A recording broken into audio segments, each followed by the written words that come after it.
The final 3 victims from Sandy Hook Elementary School buried today.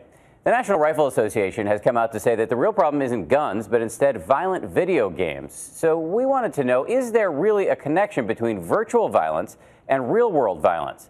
ABC's Neal Karlinsky got some answers. Thomas Pantig and Stephen Lloyd are typical of many in their generation. Good jobs by day, obsessed with a violent so-called first-person shooter called Call of Duty when they get home.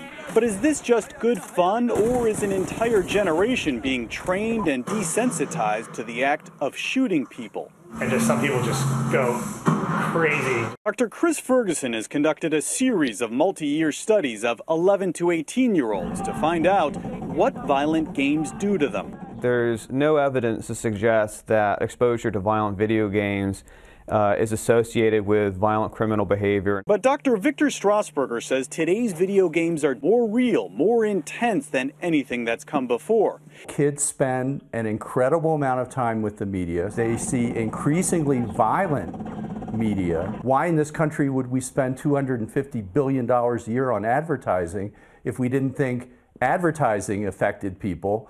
So whose research to believe? Who to judge? The U.S. Supreme Court already has. In striking down California's attempt at a violent video game law, the court had this to say: these studies have been rejected by every court to consider them, and with good reason. They do not prove that violent video games cause minors to act aggressively.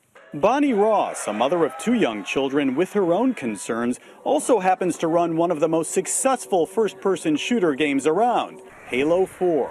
What do you say to parents who worry it's too violent, it's not good for the kids? What I recommend is your kids are going to play games, play it with them, so that you can really be there to answer questions and help them through that. Advice from an insider: whether you like it or not, kids are playing these games, and it's up to the parents to understand them.